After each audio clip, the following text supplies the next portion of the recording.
myself looking beyond the visible stars, past the familiar places like our moon or Mars, or the icy moons of Jupiter, to the planets scattered across the Milky Way.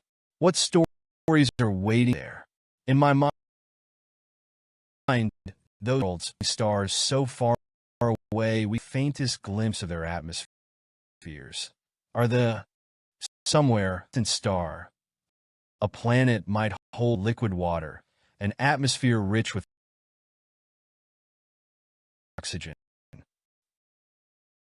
Perhaps the faint signature of life.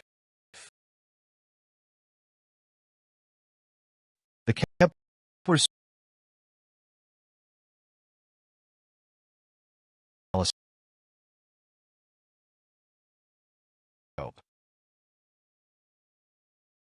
But we're not only looking outward from this window.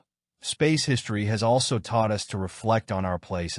Every satellite, every telescope reminds us that Earth is fragile, that life, this precious, miraculous phenomenon, exists in a balance. Our exploration of space has shown us that we are connected, not just to each other, but to the stars themselves. And from this window, we can also see the missions that will one day take us further, perhaps to Mars or even beyond.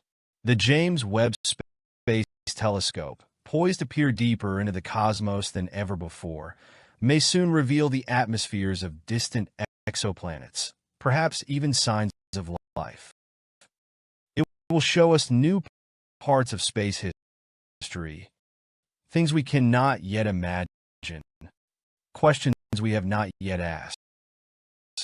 Space history is not a distant memory, but a living, breathing story. One we are writing with each new discovery, with every question we dare to ask.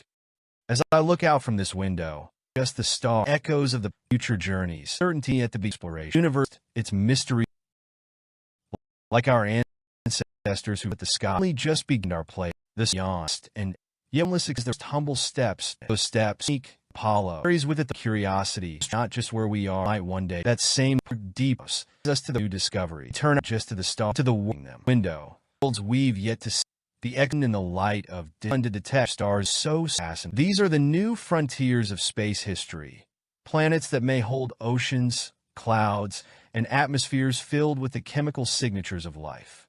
Take the TRAPPIST-1 system, with its 7 rocky planets circling a cool, dim star. From our vantage point, TRAPPIST-1 is just a flicker of light in the constellation Aquarius. But through the lens of our instruments, it becomes a vibrant system full of potential, with planets locked in a delicate gravitational dance. What would it be like to stand on one of those worlds, looking up at the sky and seeing 6 other planets, large as moons, hanging overhead? This is the new space history unfolding. Unlike the moon or Mars, places we've dreamt of walking on, these exoplanets are so distant that even with our fastest spacecraft, they remain unreachable for now.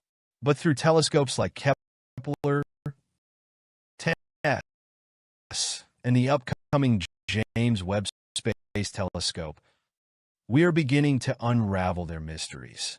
We can detect their search for water vapor or methane, and speculate whether they are bathed in sunlight or trapped in eternal night. This window, future, but that connects all of how magnetic fields shape stellar winds, how starlight breaks through exoplanetary atmospheres, how the chemistry of a distant world might tell us if life has taken hold there. These aren't just idle thoughts. They're the questions that define the next chapter of space history. And yet, there is always the awareness that we are in the early pages of this history. The space telescopes we've launched are just the beginning. They've shown us the possibility that there are thousands, maybe millions of planets out there like Earth, orbiting their stars at just the right distance for life to flourish. These planets hold the key to answering one of the oldest questions humanity has ever asked. Are we alone? It's incredible to think that the light from those distant worlds at Passpheres is bringing us answers, slowly, quietly, but surely. That same light, the spectra we observe, carries the fingerprints of life or the lack of it.